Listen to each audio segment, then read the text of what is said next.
Hi guys, welcome back to my channel. I just came back from watching John Wick Chapter 4 and oh my goodness.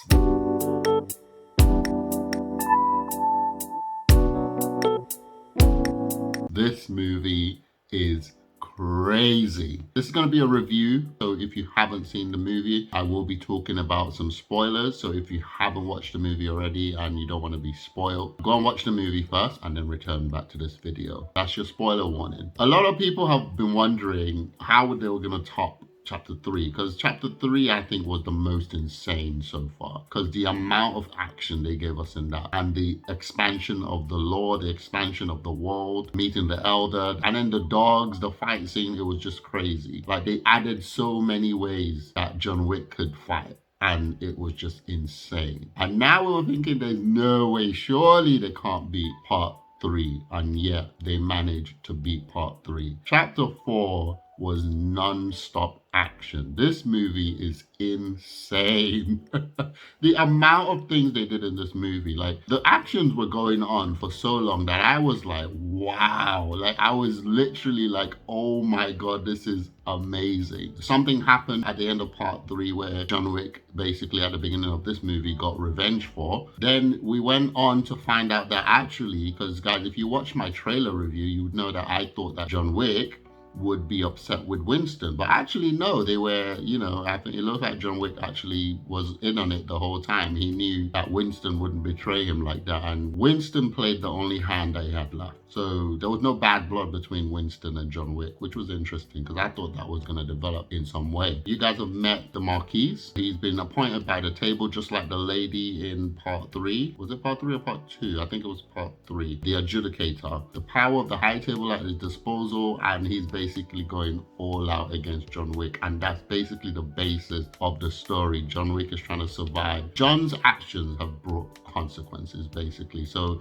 the fact that he associates with certain people, the fact that he been helped by certain people, just like it was in part 2 or 3, where certain people who helped him, whether it was the tailor who tried to sew his wound or whatever, those people get punished. So it's the same here. Anybody who was associated with him in any way was basically brought under the table and forced to do something. My favorite actor, my favorite character in the movie, apart from John Wick himself, was the tracker. The actor who played the tracker was fantastic. Apart from him, Donnie Yen was just amazing. I just love the way this guy moves when he fights. He's just stylish. He plays a blind man, and yet, even though he's blind, don't mess with him, he kicks butt. And it was very interesting the way their stories clashed, John Wick and Donnie Yen's character. Stay for the end, guys. There's a post-credit scene right at the very end of the credits. There's a post-credit scene that kind of links the beginning of the movie to the end of it. From my perspective, it's not for everyone. So if you're action junkie, if you love action, if you love martial arts, if you just love car chases, gunslinging and all that kind of stuff,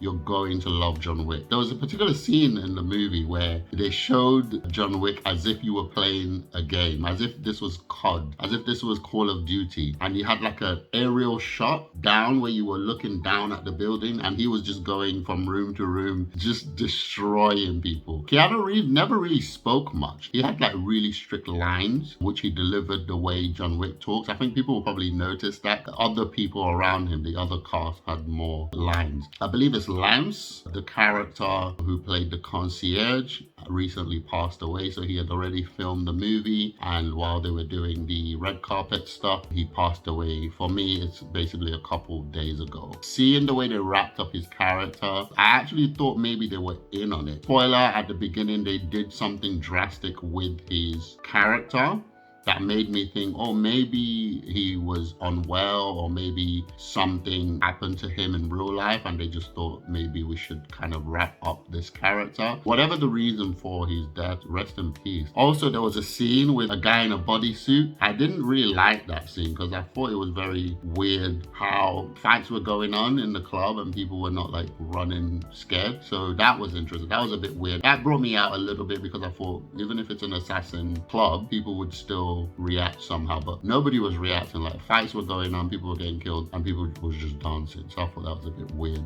The scene before that where they had like a little bit of a sit down, I thought that was really nice. By the time we got to the end of this movie, John Wick should have died at least 3 times, right? He had like 2 dangerous falls. There's certain elements of John Wick that we can excuse. The fact that they've got armor on their suit and they can raise the suit up to defend their face. But there were elements of the movie where the suit is not going to help you. You know, he fell like from like 3 or 4 stories, and the way he landed, it wasn't even flat. He should have broken his hip, he should have broken his head. He survived. He did those falls at least twice. I just thought that was a bit much. That's a lot, even for John Wick. We had a duel at the end. John Wick, as you know, is very precise with his shot, and as they were doing the duel, they missed like the first 3 shots. After the second shot, I was starting to suspect something was going on, because I was like, wait, these are marksmen. These are people who headshot. Why are they missing? But luckily, that whole scenario was explained. The absolute mayhem in John Wick 4 is just crazy, and I was enjoying it. But when we got to this end scene, I literally started getting upset, because I was like, wait a minute. Like, they took the first shot, they both missed. I said, what? They took the second shot, and I was like, that's it, nope, they've messed up the film. But luckily, in the end, we found out it was actually on purpose. I did like the way they wrapped it up. I thought that was really smart, because I did not see it coming. It's a really great twist. It looks like this is the last John Wick, but I did hear when they were doing the red carpet stuff, the director saying that he's open to make more. Could be that John Wick is going to be put to rest for a while. We probably won't get a John Wick 5 ever, or if we do, it's probably going to be in the next like 5 or 6 years before we hear anything about that. All right, guys, this is all I have to say about John Wick 4. Have you watched it? What do you think about it? Are you a John Wick fan? Do you think John Wick is beginning to steer towards superhero genre because he basically can't die? Or do you think actually, you know, this is what we know John Wick for? Let him kill people in 101 ways. Whatever your thoughts are, guys, let me know in the comments below. Please remember to subscribe to my channel and leave a comment on the video, share the video, like the video, and I'll see you on my next review.